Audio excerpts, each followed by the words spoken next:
I would just say that we're probably going to start presenting this today, and when I say no, then they can show their faces.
So crowded.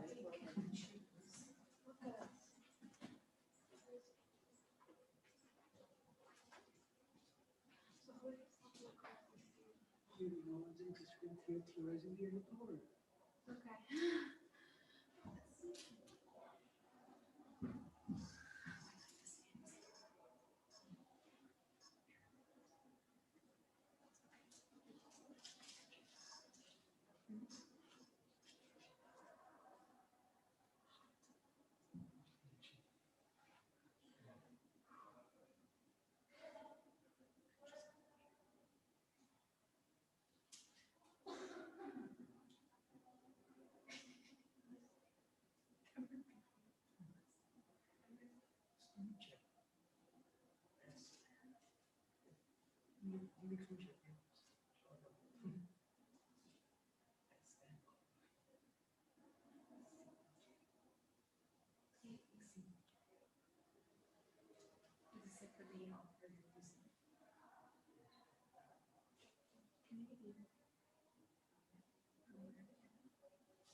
No.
think as it's also live streamed, Yeah. I think there's a lot. Oh, of course, yeah. Yeah.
Astral projected meta things.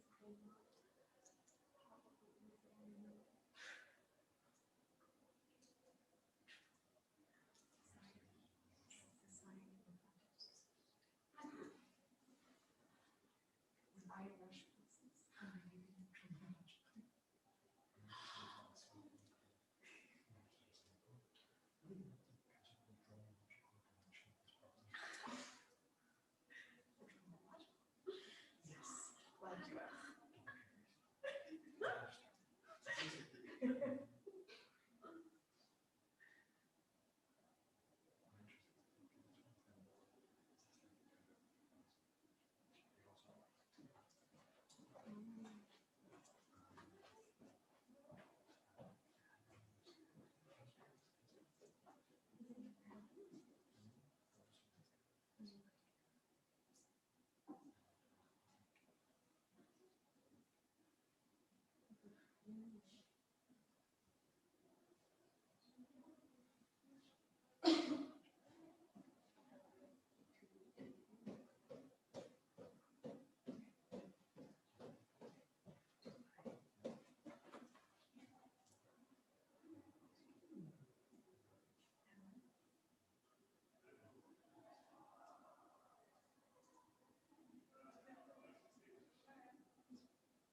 Hello.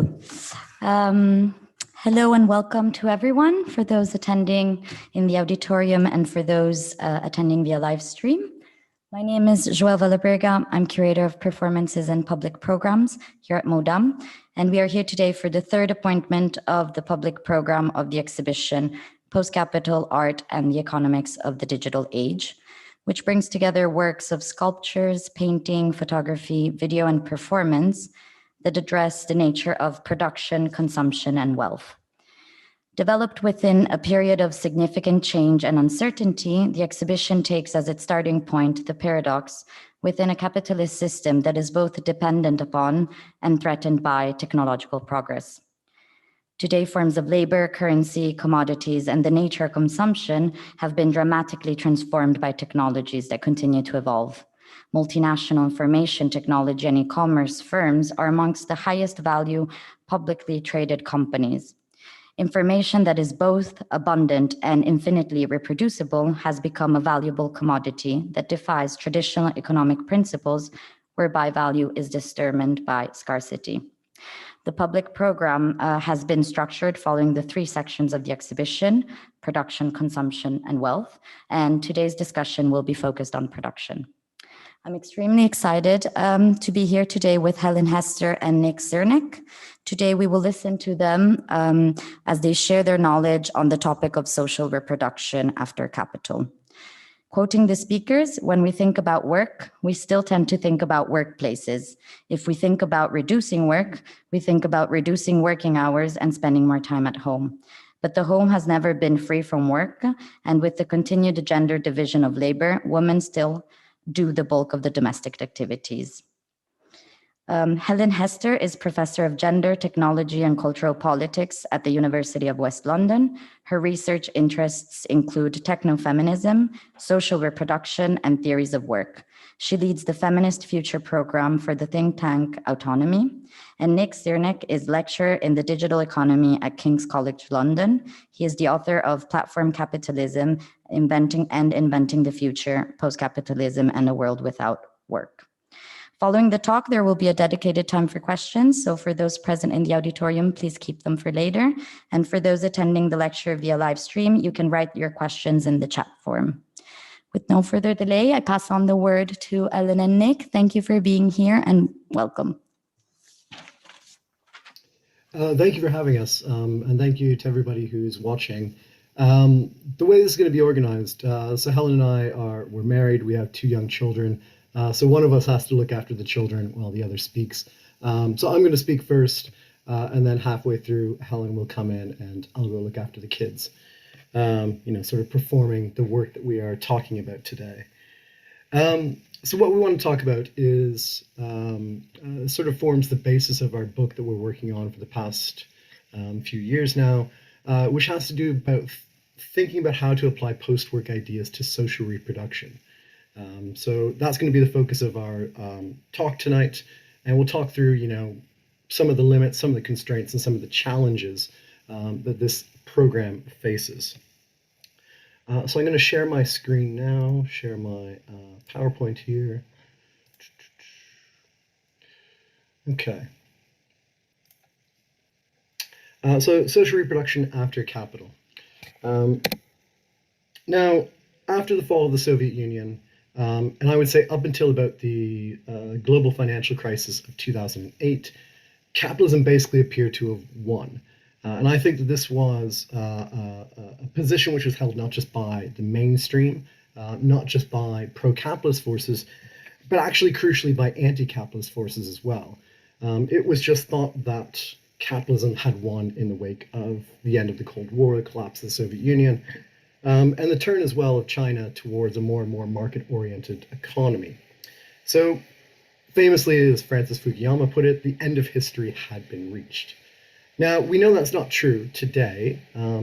2008 upset this dogma, and it was the first real sort of considered threat against this sort of capitalist realism.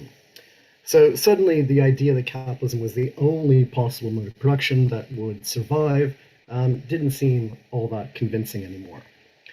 Now, what we've seen in the past decade, I would argue, is a flourishing of thinking and imagining about what an alternative future might look like. So if capitalism is not the only option, what else might be possible? What could we do? Now, these projects, I think, range from sort of more electoral focused things. You've got things like Jeremy Corbyn in the UK here. You've got Podemos in Spain. You've got Bernie Sanders in the US. You've got sort of the revival of leftist electoral forces in Latin America as well. But again, there's a sort of idea that, like, actually we can think about what a different economic order might look like. We also have a revival of, I think, a really important strain of eco-socialist projects. So taking into account climate change, the threat that it poses to humanity and to nature, thinking about, what could an eco-socialist future look like? What is the sort of, ways that we can build in sustainability, that we can, get rid of this GDP fetish that dominates so much of macroeconomic and political thinking. And also, I think a rethinking of luxury as well has been a really important part of this eco-socialist project. Thinking, is luxury simply more and more commodities? Is it endless consumption? Or do we have alternative ideas of what luxury might mean for an eco-socialist future? Now, on top of that, we also have the rise of digital socialist ideas. So obviously with the emergence and expansion and increasing dominance of digital platforms in the past decade, digital socialism has basically said, well, given the emergence of these platforms, what could we do with them in a more socialist sort of way? Now, people like Evgeny Morozov and James Muldoon have been giving a lot of consideration to, sort of making platforms more democratic, more accountable, moving them completely away from a profit-oriented focus, which is the source of so many of their problems, and then thinking about, what could they do to enable the flourishing of human freedom.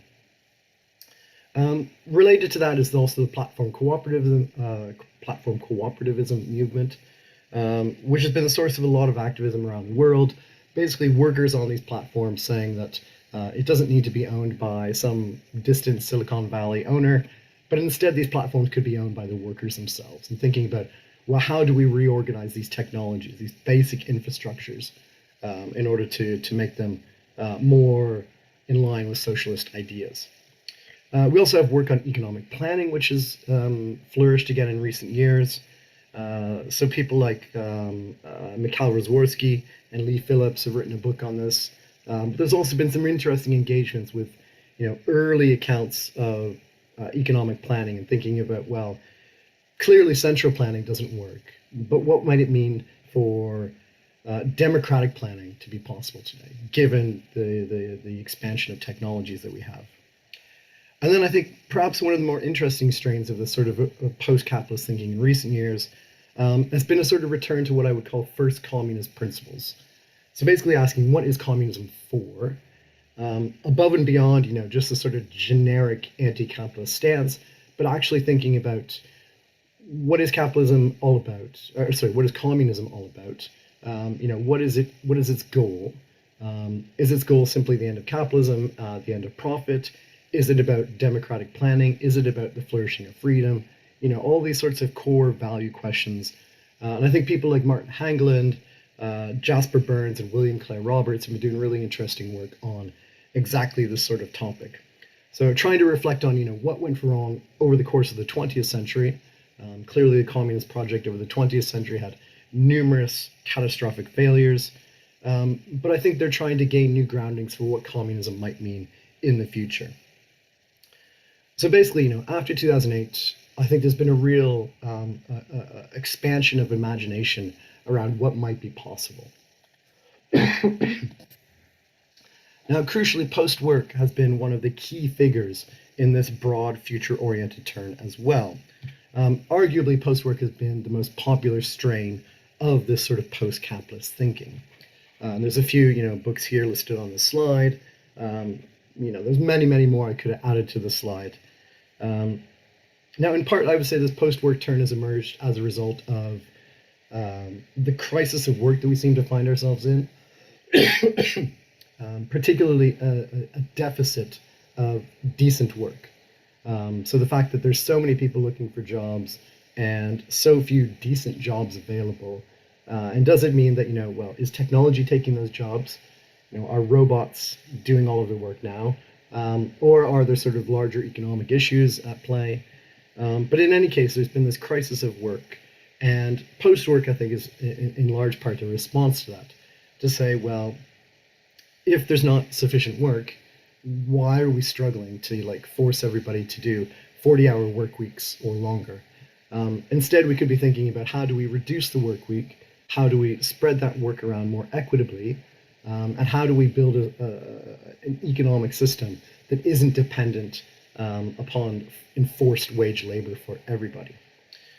So post-work has been, trying to take those sorts of ideas. You have, in my book, Inventing the Future, it's been things like a shorter working week, a universal basic income, increasing automation, so actually trying to use technology to reduce the amount of drudgery that we have to do, and trying to take advantage of this, the situation that we find ourselves in.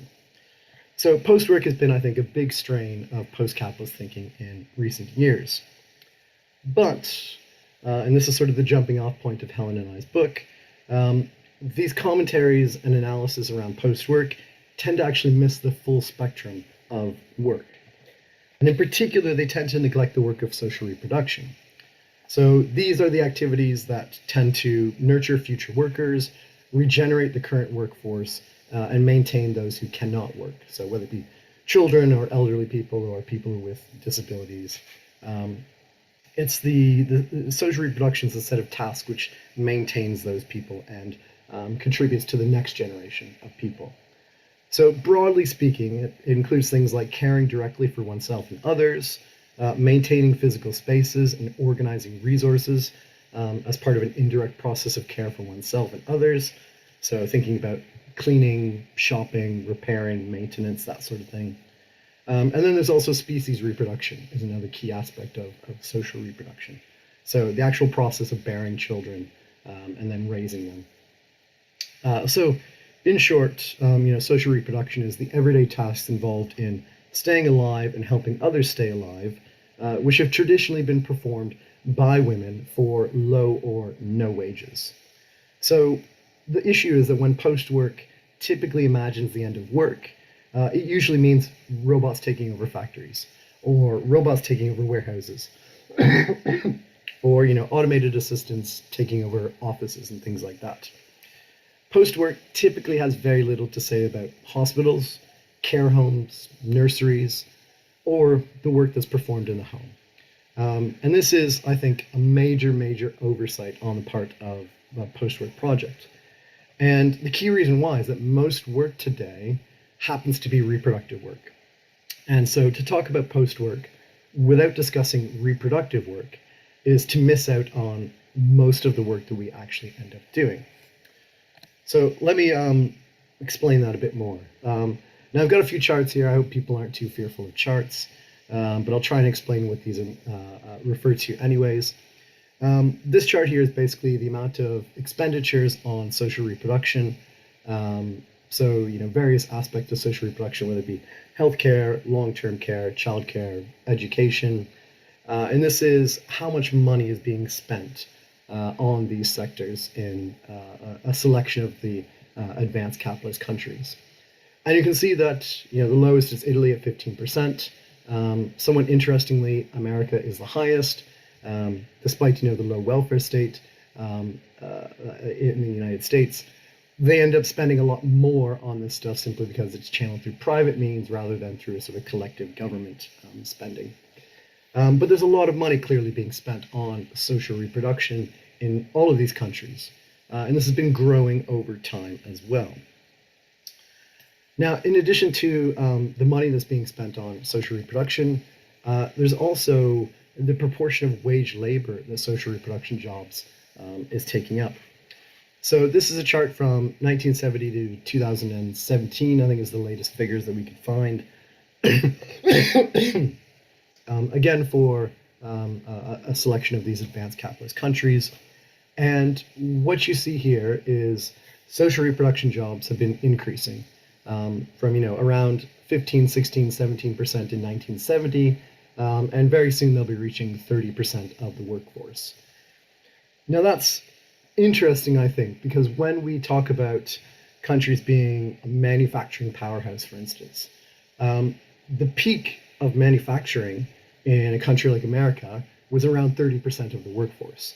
It was slightly higher in a country like the UK or in Germany, but broadly speaking, they were manufacturing countries when 30% of the population was doing manufacturing.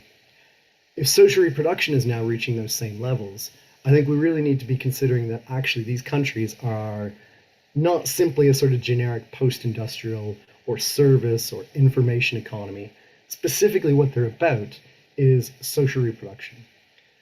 Education, healthcare, childcare, and increasingly elder care is one of the major job sectors. So again, social reproduction is now taking up a huge amount of wage labor. Now, crucially, these numbers only look set to grow in the future. So you can look at various governments, whether it be the US, the UK, or other governments, projections for job growth. So their best estimates of which occupations are going to be growing. And they basically all say that social reproduction jobs are going to be growing. Home healthcare aides, for instance, are in some countries already the biggest occupation in terms of numbers, but are quickly becoming the top occupation in many other countries as well. One journalist looking at these reports said that 9 of the 12 fastest growing fields are different ways of saying nurse, which again, it just simply points to the fact that reproductive jobs are not simply a large part already, which they are, but that they're growing more and more and more. In the UK, if you look at the government forecasts, a full 47% of all new jobs up until 2024 are set to be in social reproduction.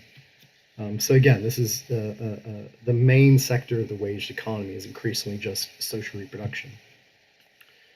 Now, of course, on top of all of that, there's a vast amount of unwaged work that's performed for social reproduction.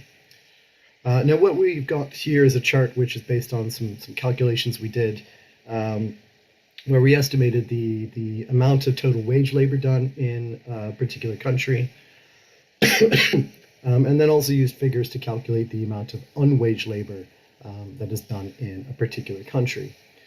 And what you can see is that the OECD average is around 43%, but all of those countries on this chart are broadly around 40 to 50% is unwaged work.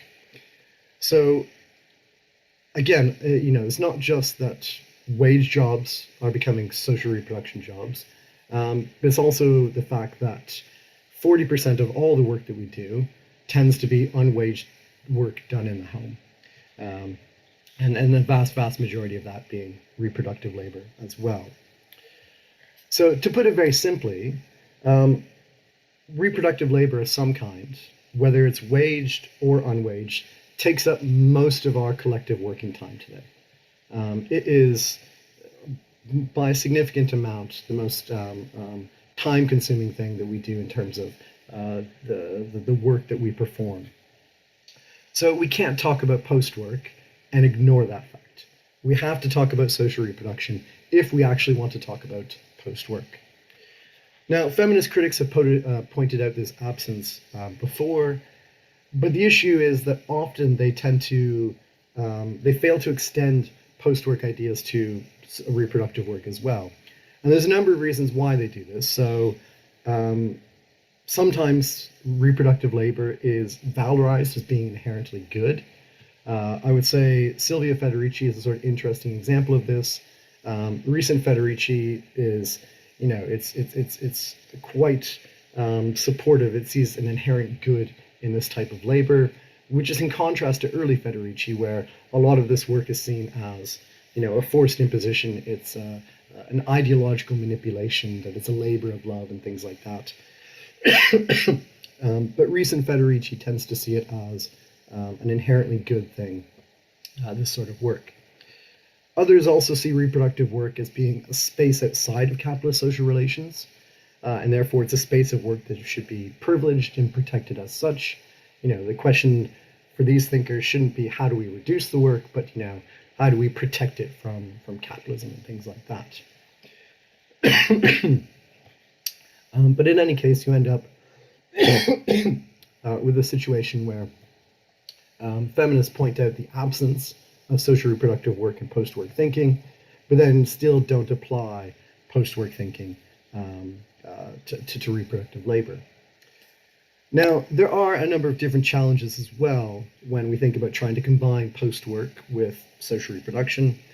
A very simple one is simply most of this work presently can't be automated. So how do we reduce it? The easiest way to get post-work in a factory job is simply let a robot do it. Build this massive industrial robot and get it to perform the labor. But we can't do that for caring, cooking, cleaning in most cases. And even if we could, there's a lot of moral arguments against doing that sort of thing. Should we have robots looking after children, looking after elderly parents and things like that?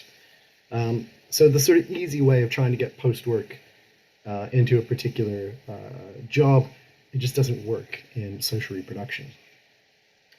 There's also the risk that post-work might mean a reduction in care if we apply it to reproductive labor.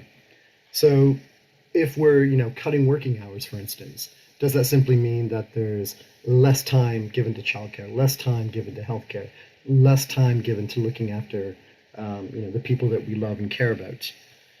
So how do we avoid that sort of situation where post-work is simply a reduction in care? There's also a question about, can we simply afford to socialize childcare, elder care, and all these other aspects? The thing that you find when you look at various markets for things like childcare or elder care is that if there isn't government support for them, they are extremely expensive. It's extremely expensive here in the UK because the government provides very little support for it. And likewise in the United States, it's an extremely expensive thing. And basically end up with a situation where, could we actually afford to socialize this stuff so we could sort of reduce the number of people that are performing this work by collectivizing it and socializing it. But can we afford that? We also live, and I think this is a really sort of interesting challenge because it raises a number of other issues, which is we live in a world which is oriented both materially and ideologically around the single family household. In almost every country in the world, this sort of domestic realism about the natural unit of society, of the family, this single family household, it is just such a dominant thing, ideologically, materially, policy-wise as well. And how do we break out of that? How do we sort of escape from that domestic realism? And Helen will talk a bit more about that later on. And the last sort of challenge I want to raise is how do we, say for instance, we want to collectivize childcare. How do we avoid simply turning that into something like what David Cameron here in the UK called big society? And for David Cameron, the former Tory Prime Minister, his idea of the big society was that government would stop providing these things, these services, and instead people would voluntarily give their time to replace these socialized support systems. And of course, this is just a simple means to implement austerity and cut costs and reduce, government responsibility for these sorts of things. So the risk is, how do we sort of collectivize this work, socialize this work, without it simply becoming a means for this work to be face austerity. Lastly, we also have some political challenges when we think about social reproduction and post-work. First of all, most obviously, a number of groups benefit from the present system of social reproduction. So men benefit from the hierarchical gender relations in the home. So men in every single country in the world, even to this day, still do less unpaid work in the home than women on average. Middle class and upper class women and men also benefit from largely women of color doing low wage domestic work.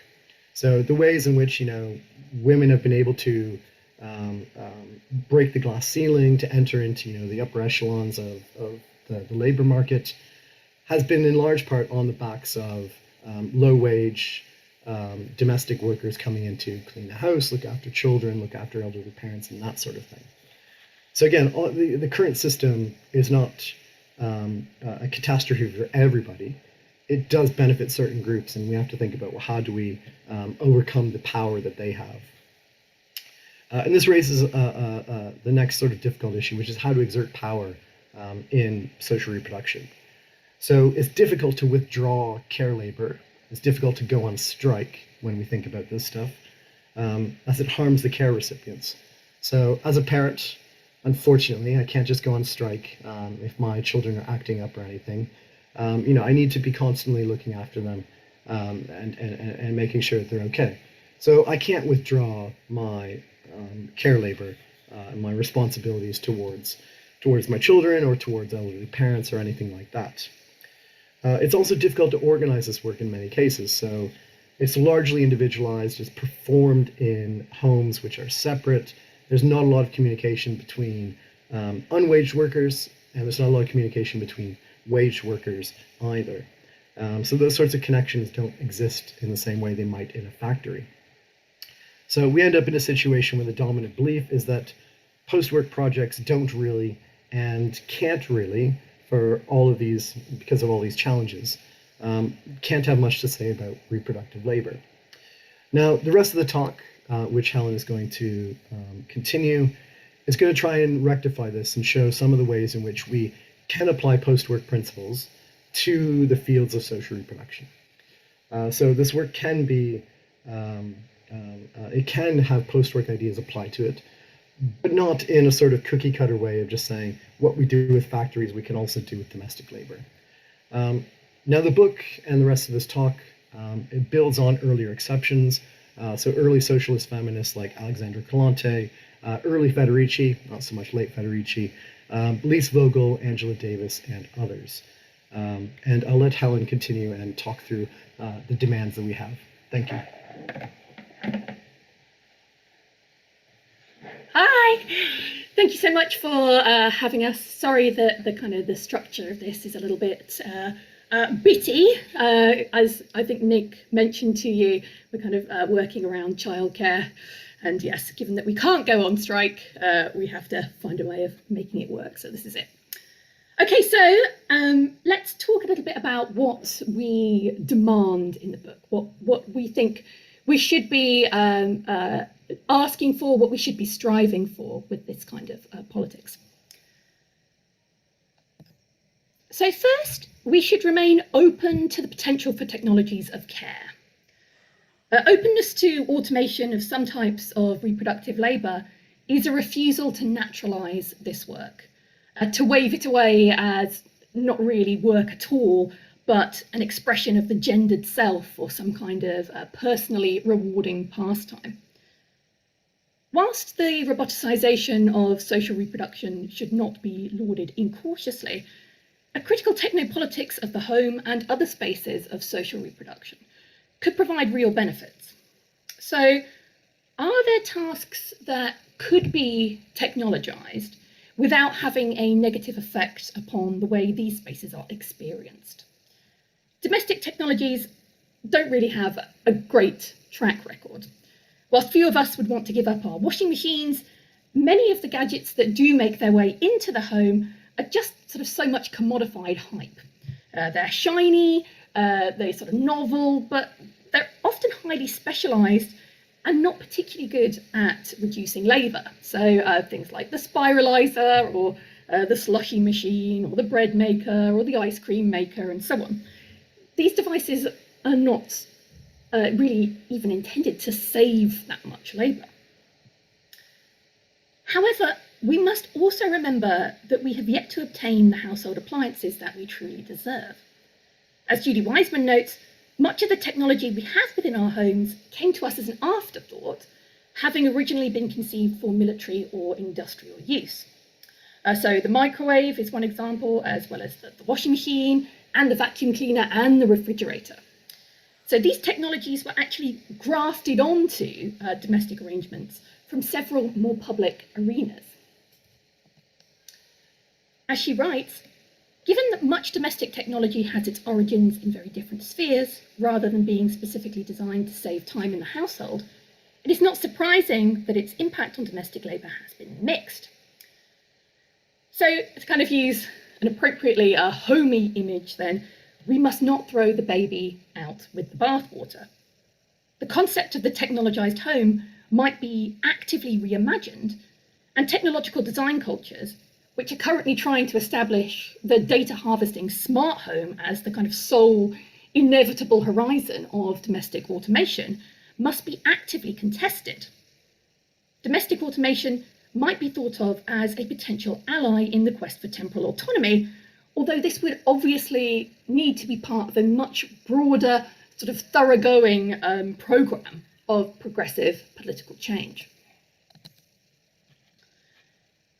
We need to think about which technologies we wish to include beneath the umbrella of domestic automation. What about assistive technologies, for example? Would we feel different about companion care robots than we would about machines for system-assisted walking or lifting?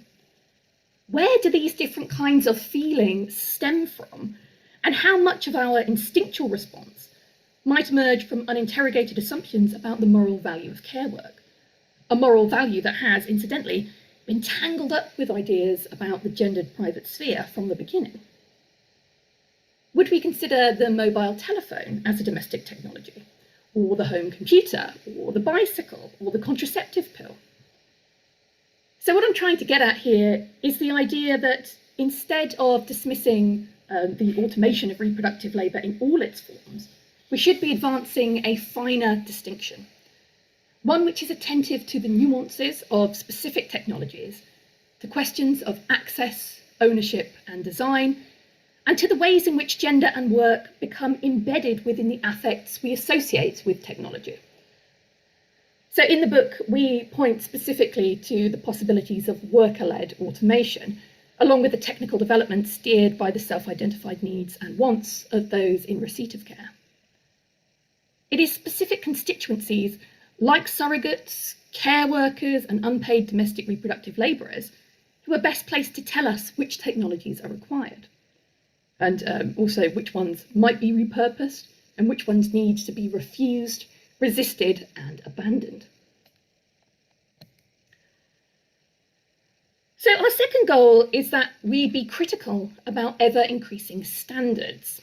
So this is the notion that our unwaged work in the home has to be made subject to these sort of greater and greater expectations. Sort of a cleaner house, all organic, homemade baby food, like crisply ironed bed sheets and undershirts, you know, more and more time pursuing developmental activities with our children and so on.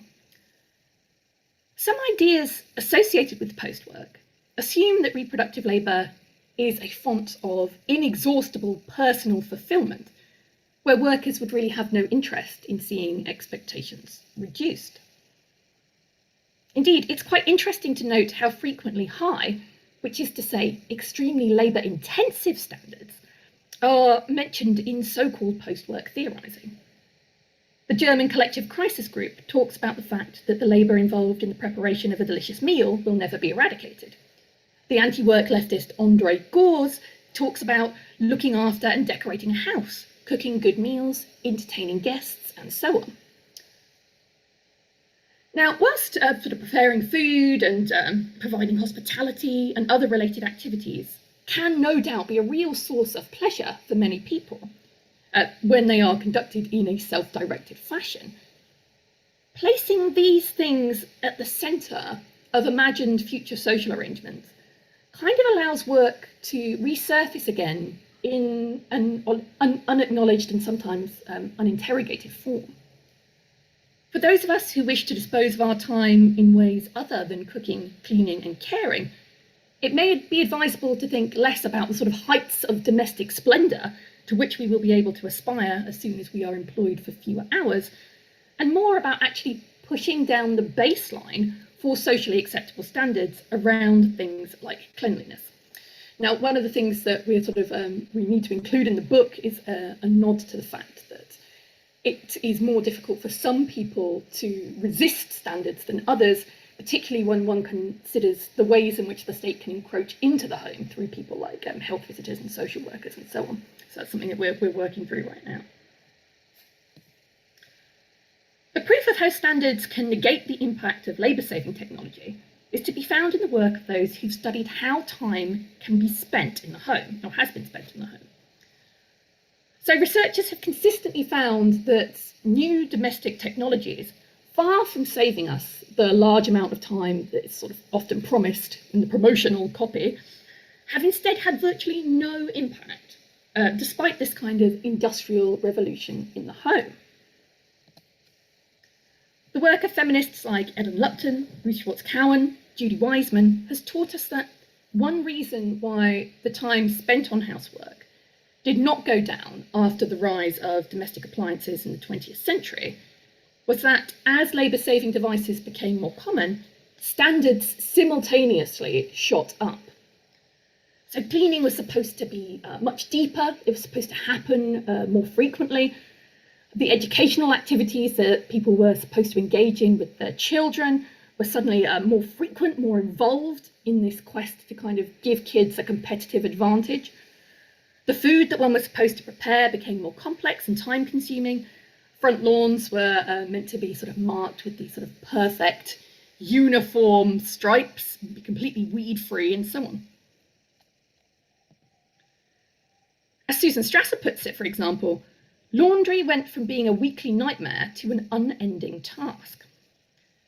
Now, we must ensure that any labour-saving innovations really do save labour, rather than simply changing its form. It's to this end that we frame our approach to social reproduction in terms of temporal sovereignty, the ability to dispose of one's time as one will. Inflated social standards are often maintained by the advertising and promotional industries, which teach us to fear tide marks on our collars and watermarks on our glassware. They absorb unnecessary quantities of labour and erode massive amounts of time. These activities should not be eradicated for those who truly enjoy them, of course, but it's kind of difficult to ascertain whether or not pursuing these heightened levels of cleanliness really represents a personal preference or the exercise of free choice, given that such standards tend to be upheld via perceived social pressure and anxieties about judgment, be that from one's peers or from state agencies. Excuse me. Our point here is that ideas about standards need to be denaturalised, and that our restrictive social expectations should not be allowed to petrify around reproductive labour. Our third demand is that we should rethink domestic space. So, as I think should have become clear over the course of this talk, the home has always been a workplace for those who work there for low pay or no pay. As such, we need to clear some space within post-work politics for an engagement with the home, its architecture, its organisation, its design. The domestic sphere has for too long been denuded of a sense of political opportunity. Despite a rich heritage of historical experiments in domestic design and community planning, contemporary feminists in the global north have largely come to accept the spatial design of the home as an inevitable part of domestic life. So we call this tendency domestic realism, after Mark Fisher's capitalist realism. The obstinacy of domestic imaginaries in the face of otherwise quite extensive visions of socio-technical overhaul. Domestic realism names the phenomenon whereby the isolated small dwelling and the concomitant individualization of household labour becomes so accepted and so commonplace that it's almost impossible to imagine life being organised through any other form. But of course, there are many possible forms of domestic arrangement, both spatial and relational, aside from the atomised and depoliticised family home that we most commonly associate with the idea of the home today.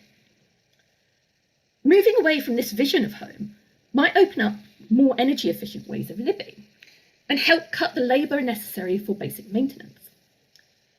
So in the book, we look at what we're calling architectures of refusal to see how post-work ideas have come to be materialised or not within experimental domestic architectures from the 1900s to today. In critically assessing these historical examples, we arrive at the conclusion that we must build our new ideas around domestic space across this concept of public luxury. As George Monbiot has noted, there's not enough physical space or environmental space for everyone to enjoy private luxury. If everyone in London acquired a tennis court, a swimming pool, a garden, and a private art collection, the city would cover England. Private luxury shuts down space, creating deprivation. Hence, we need to centre the idea of private sufficiency and public luxury. Some space of our own in which our personal needs can be met, massively augmented by a revived commons. Wonderful parks and playgrounds, public sports centres and swimming pools, galleries, allotments, and public transport networks. Mike Davis offers a comparable vision of public affluence over private wealth, again pointing to a roster of collective resources. He talks about things like great urban parks, free museums, libraries, and infinite possibilities for human interaction as a key means of ensuring quality of life within more sustainable cities. In these proposals, as with classic urban visions, public luxury replaces privatised consumption through the socialisation of desire and identity within collective urban space. Whilst foregrounding the ecological advantages of this perspective on living space, neither Monbiot nor Davis draw attention to its feminist or post-work implications. A perspective that privileges public affluence offers considerable resources for the emancipatory reorganisation of social reproduction. We can think of these ideas about public luxury as a call for state support for free time infrastructure, parks, recreation, facilities, the arts, as underprovided public goods. But in addition to the more rarefied advantages of culture and leisure pursuits, a public luxury model would enable the relocation of some forms of reproductive labour beyond the single-family home, and the mitigation of some of the worst burdens for and underpaid workers. This must be a basic, essential element of attempts to think about emancipatory spatial futures. We want roses, yes, but bread too. This begins with the better integration of domestic residences and shared services. Communal kitchens, laundries, and workshops could mitigate some of the burdens of indirectly market-mediated reproductive labour. The fact that they represent resources shared by a greater number of people than in the traditional family home might mean opportunities for more substantial investments in tools and technologies, as well as a move toward more sustainable living.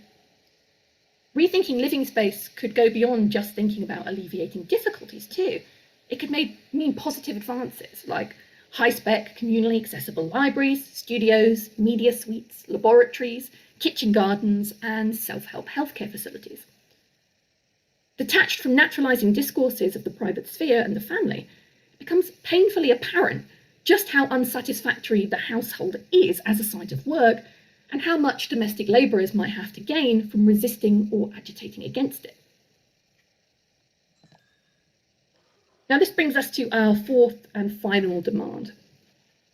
We propose revisiting not only the physical makeup of the household, but its social makeup too. That is to say, we address not only where we live and the spatial organisation of the domestic residence and its surroundings, but how we live, with whom, for how long, underpinned by what kind of division of labour. Hence, we find ourselves calling for the abolition of the family. What would it mean to structure family life differently? How might this feed into and be influenced by changes in the structure of waged work and facilitate the extension of post-work ideas to the seemingly untouchable home? In what ways might changes in this arena simultaneously affect the provision of social reproduction in other environments, from care homes to schools to daycare centres? The nuclear family, like the home within which it is so often encased, encourages the proliferation of reproductive labour. Each individual family separately manages the cooking, cleaning and caring required for day-to-day getting by, with little attention to the massive duplication of work that this necessarily involves. Just as the single-family home can be seen as wastefully energy-intensive, so too does a nuclear family require an obscene squandering of time and labour. What's more, this squandering is characterised by a marked gender asymmetry in terms of workload. As many of us are well aware, the gender division of labour characteristic of the family under capitalism has represented a significant source of oppression. The family, as a social and economic institution shaped by and inexorably intertwined with a hegemonic ideological model, monopolises the form of reproductive labour in ways that lay a disproportionate burden upon the shoulders of a limited subset of the population. Women, particularly poor women, find their temporal autonomy eroded by the individualisation of social reproduction that the contemporary family encourages. They are thus drawn into an ongoing navigation of the dynamics of depletion and neglect. At the same time, the family, in the sense of an interpersonal network underpinned by biological kin relations, has historically been a source of great support for marginalised groups and communities. Indeed, for many, it has been the primary mechanism of social reproduction, vital in ensuing ongoing survival. Even for those in less precarious circumstances, the family can be seen to meet a myriad of deeply felt needs for security, for intimacy, for affective intensity, and so on. As Michelle Barrett and Mary McIntosh put it, the family offers a range of emotional and experiential satisfactions not available elsewhere in the present organisation of social relations. This does not, however, mean that we must defend the family form. Instead, we should seek to cultivate these qualities in other non-kin-based solidarity structures. A call to abolish the family is ultimately not a proposal to immediately strip away what has been, for some, an actually existing source of comradeship, joy and love, but rather a demand for a major social transformation that will displace the family as the sole and privileged provider of moral and material support and spread these good things more widely through the community. Part of this involves finding ways of allowing alternative solidarity networks to flourish. In imagining households beyond the family, we might envisage the formation of self-selecting groups living together, a mixture of relatives, friends, comrades, lovers. These new kinds of family could be based on affinity, affection, and shared worldview, rather than something as flimsy as mere genetic coincidence. As those who have been pushed out of their biological families can attest, the allegedly unconditional love that is thought to characterise such groupings is in fact highly contingent, and it can be hard to find alternative sources of support when this supposedly universal safety net is torn away. Whilst many people have had to urgently identify or assemble new support networks out of necessity, and very much in conditions not of their own choosing, these alternative approaches might also offer fertile ground for revisiting and refusing the conventional atomisation and gender division of reproductive labour. Rather than individualising the work of social reproduction, they identify more collaborative ways of carrying out this socially necessary labour. We not only need to learn from these examples, we argue, but to centre them within our politics and to actively search out ways to support them. So in the book, we argue that this sort of project of unpicking the particular privileges and burdens associated with the conventional nuclear family requires the judicious collectivisation of some elements of social reproduction. Could we alleviate some of the burdens of domestic drudgery by fostering the active collective negotiation of its redistribution and more equitable design? Early years care, education, health and well-being support, long-term and elder care, food provision and preparation, and so on, all require substantial public investment as part of an expanded vision of public luxury. This would enable the removal of some reproductive work, both from the market and from within the family, where it is currently invisibilised, individualised, and inequitably organised. Disentangling certain kinds of work from the expectation that they will be undertaken within the family could help to foster the conditions whereby the nuclear family might be deprioritised, and in which alternative forms of intimacy might be better able to flourish. So in conclusion, the unpaid work of indirectly market-mediated reproductive labour, as much as the paid work of directly market-mediated forms, must be factored into post-work imaginaries that seek to radically transform contemporary cultures of work. The left must cease framing our efforts as being on behalf of hard-working families. This is precisely what we should be struggling against, and instead agitate for post-work, post-gender, post-capitalism. Easy.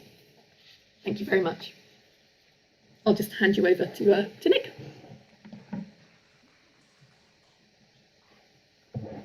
Thank you. Thank you, Helen and Nick. I'm going to start by asking if there are any questions from the auditorium. I see a nod. I'm going to walk towards you.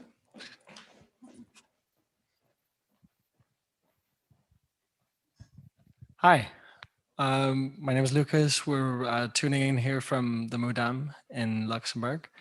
I was particularly interested in the latter section of your presentation, namely the idea of how to reorder or reorganize or deconstruct the domestic space, especially with regards to the family and the structure of the family.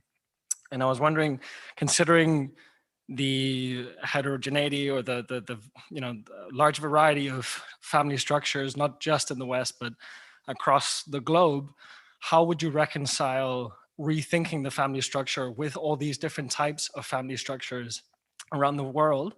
And have you encountered any, let's say, family life in other parts of the world that are conducive to this sort of, to the ideas that you're putting forward? For example, in village life, where different households share the burdens of each other, where mothers especially, but parents in general, take on the burden of each other's children as well.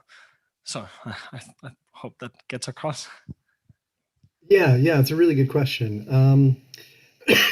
So two sort of aspects to that question, what is, how do you sort of support the heterogeneity, the multiplicity of different family forms?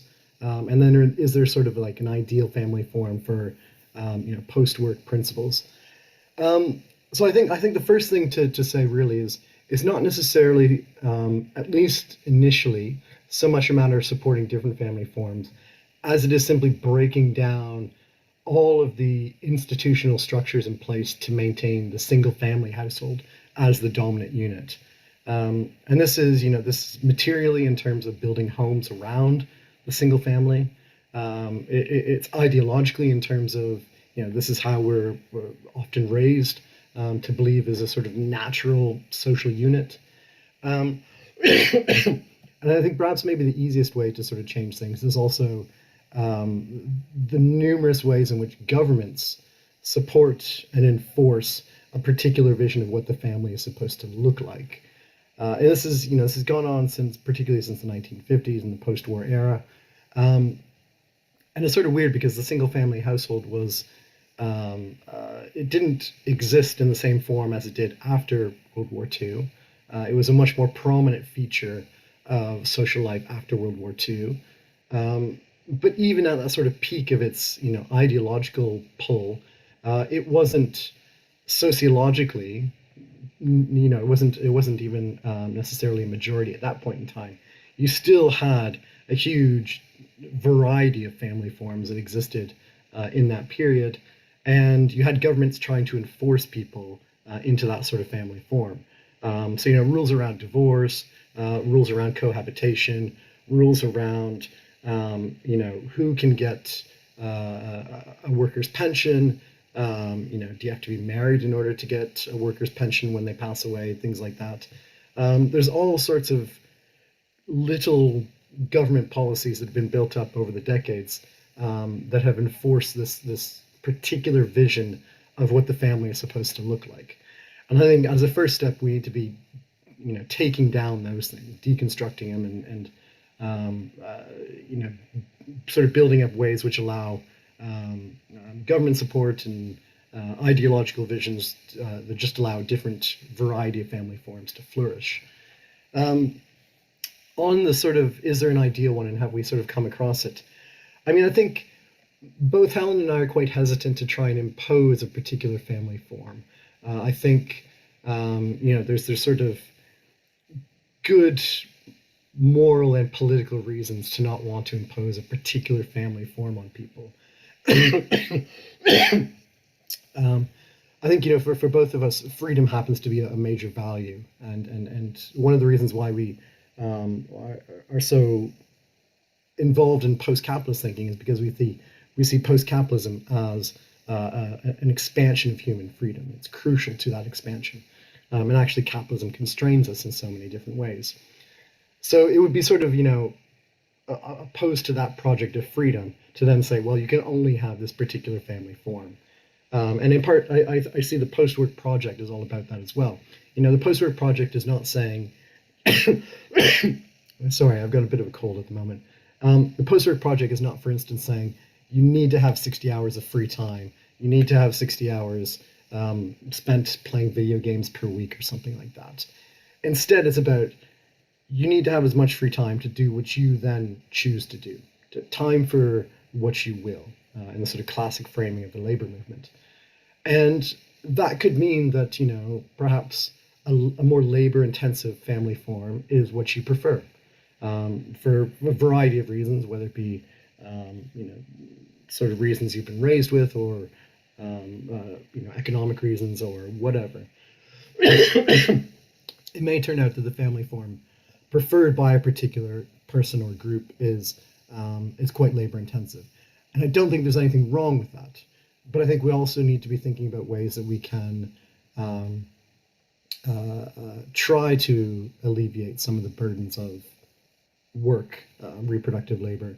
One simple example is with Helen and I, both of our families happen to be quite distant geographically, which means that when we rely on people for childcare, it has to be these sort of informal social networks.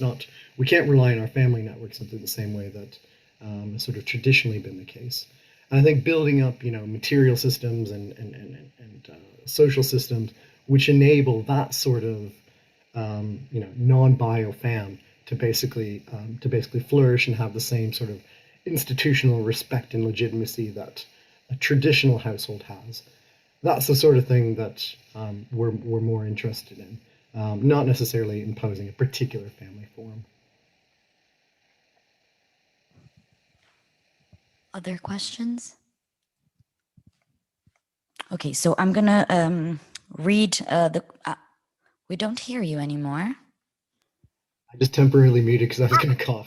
Okay, sorry. I'm going to read some questions from the chat forum. So first question is, how do you see technology shaping domestic space in the future? Do you have any concrete examples? Yeah, so I think two different levels to that. One is a device sort of level, so what populates the domestic space, what's in the domestic space.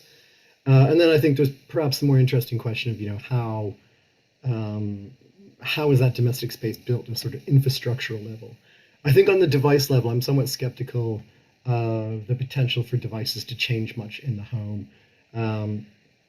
there's Robert Gordon wrote a book called The Rise and Fall of American Growth, which is it's a massive book, like 700 pages, but it's absolutely fantastic in terms of a history of like living in different periods.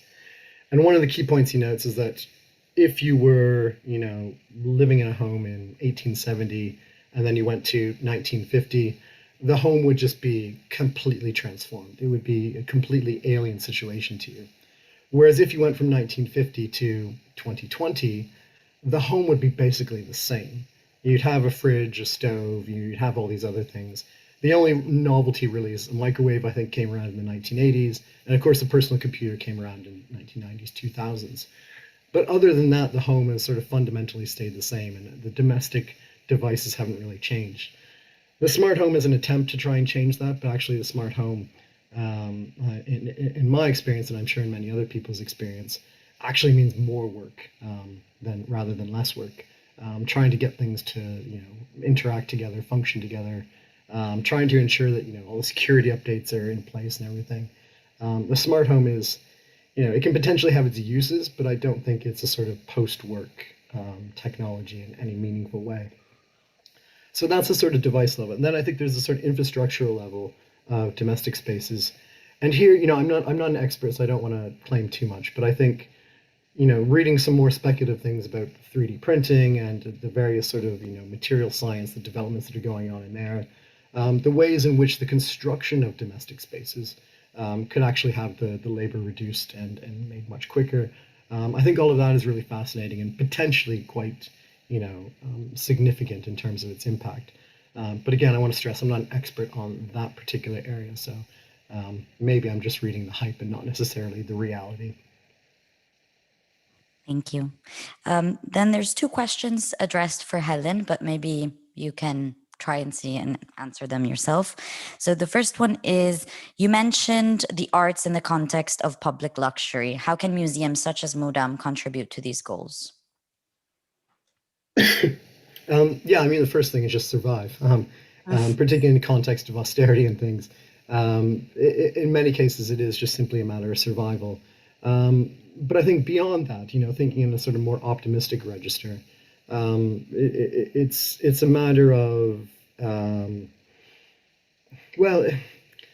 it's not anything that needs to fundamentally change. I think in terms of museums or art galleries or anything like that.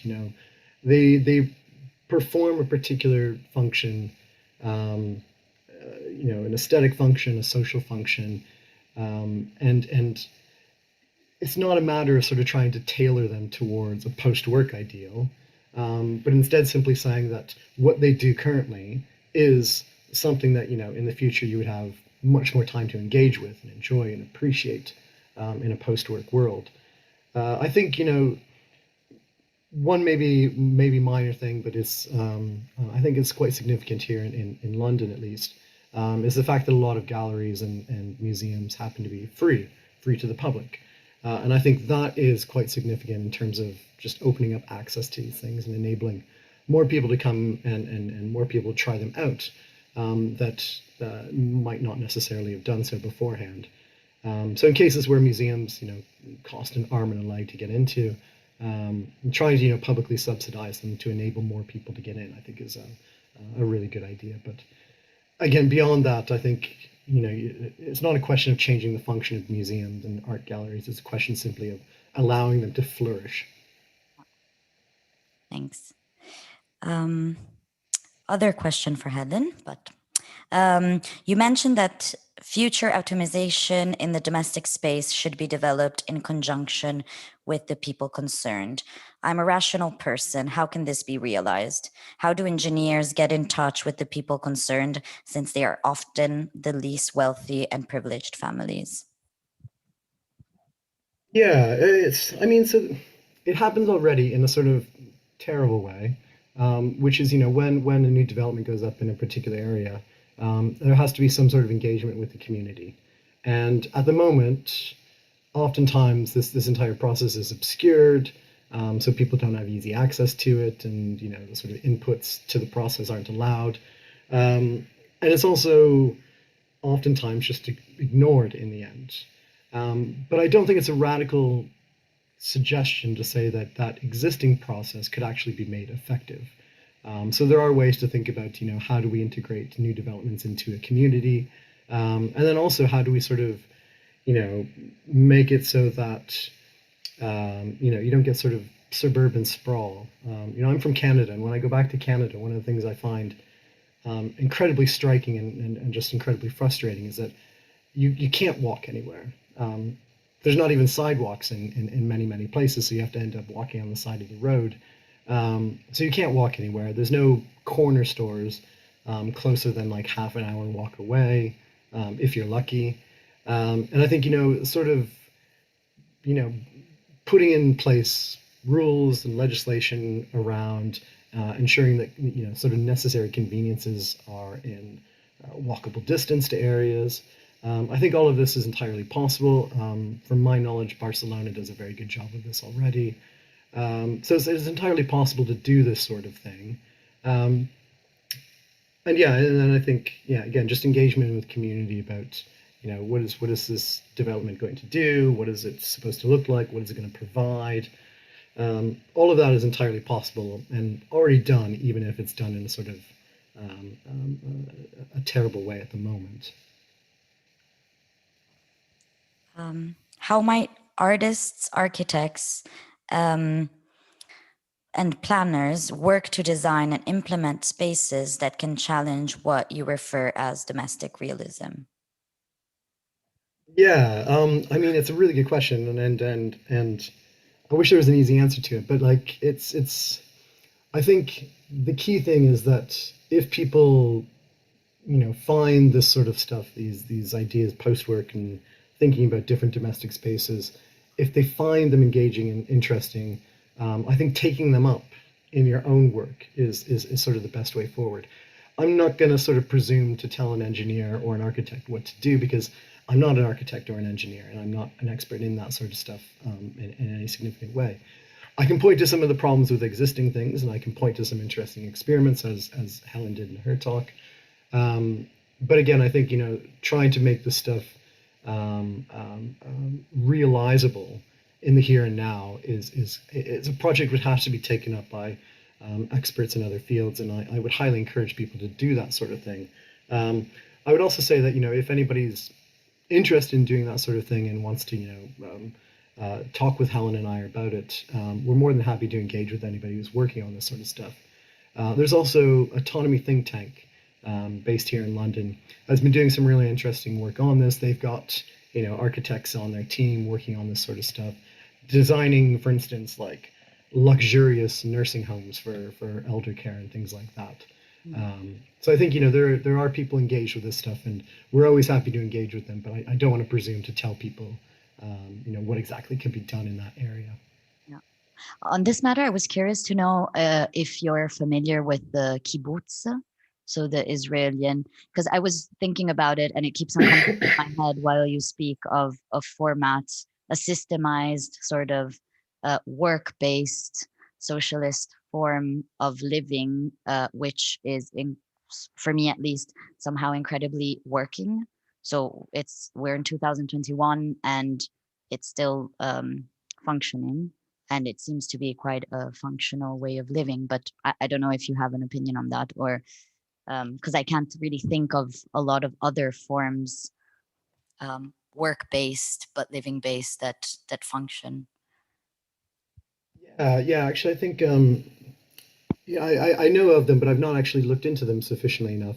A lot of our work on this has been based around sort of the, as Helen started talking about the various 70s experiments.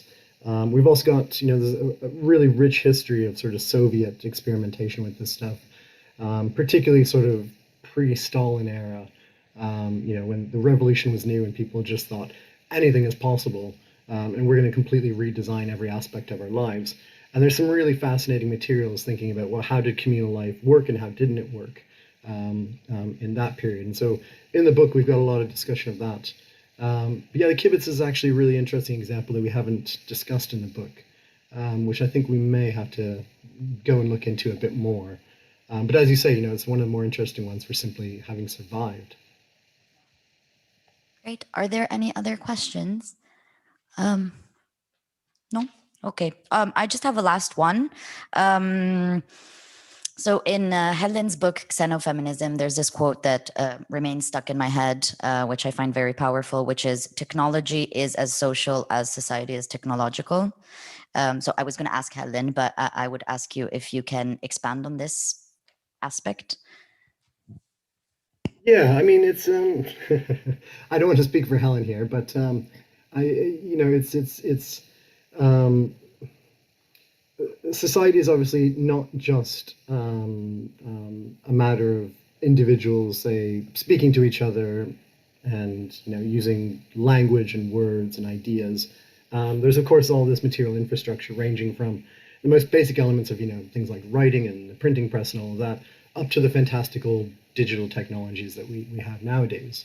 For me, I read that quote from Helen in a very Latourian way, because I think one of the more interesting ways Latour engages with this stuff is to say that one of the key differences between the sort of sociality of, say, an ape or a primate versus a human is precisely the use of these different tools and technologies to instill a sort of structure, a more ingrained aspect to society that wouldn't necessarily exist if it was just, a sort of oral society or anything like that.